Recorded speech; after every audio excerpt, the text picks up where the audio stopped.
Bus stand पर सवेरे का समय था। सूरज की किरणें धीरे धीरे धरती पर बिखर रही थीं। वहां एक सुंदर सा लड़का खड़ा था जिसका नाम राहुल था। उसकी आंखों में एक खास बात थी। वह लड़कियों को एक अजीब सा सुरूर महसूस कराती थी। वह खड़ा होने के बाद भी राहुल को कुछ अजीब सा लगता था, जैसे कि उसकी जिंदगी में कुछ खास होने वाला है। वह बस से अपने काम के लिए निकला और अचानक उसकी नजरें एक और खूबसूरत लड़की पर पड़ी जिसका नाम रिया था। रिया की हंसी और मुस्कान में कुछ खास बात थी जो राहुल को उसकी ओर खींच लेती थी। राहुल को लगता था कि उसने अपनी जिंदगी का सबसे खास पल देखा है। दिन ब दिन राहुल और रिया की मुलाकातें बढ़ती गईं। उनके बीच की बातचीतें बढ़ती गईं और दोनों एक दूसरे को और भी अच्छे से जानने लगे। राहुल ने रिया के बारे में बहुत कुछ जाना और उसे एक खास तरह का एहसास हुआ कि वह रिया के बिना अब अपनी जिंदगी का कोई भी पल नहीं बिता सकता। एक दिन राहुल ने अपनी भावनाओं को रिया के सामने रख दिया।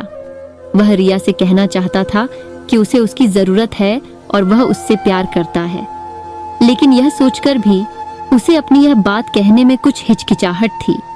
रिया भी राहुल के प्रति अपनी भावनाओं को छुपा रही थी, क्योंकि उसे भी लगता था कि राहुल उसे अच्छा दोस्त बना चाहता है और कुछ और नहीं। एक दिन राहुल ने आखिरकार अपनी हिचकिचाहट को पार करके रिया से कह दिया, रिया, मैं तुमसे प्यार करता हूँ। रिया ने उसकी आंखों में देखा और एक हल्की सी मुस्कान में बोली, मुझे भी यही महसूस हो रहा है राहुल। इसके बाद से राहुल और रिया का साथ बढ़ता गया। उनकी मुलाकातों में और भी रोमांटिकी और मीठास आ गई। वे एक दूसरे के साथ हर पल को खास बनाने में लगे रहते थे। एक दिन राहुल ने रिया से कहा, तुम मेरी जिंदगी की सबसे बड़ी खुशी हो, क्या तुम मेरे साथ हमेशा रहोगी? रिया ने मुस्कुराते हुए कहा, हाँ राहुल, हमेशा। उनकी प्रेम कहानी ने एक नए मोड़ पर जाकर उन्हें एक दूसरे के साथ जीने का सफर तक पहुंचा दिया।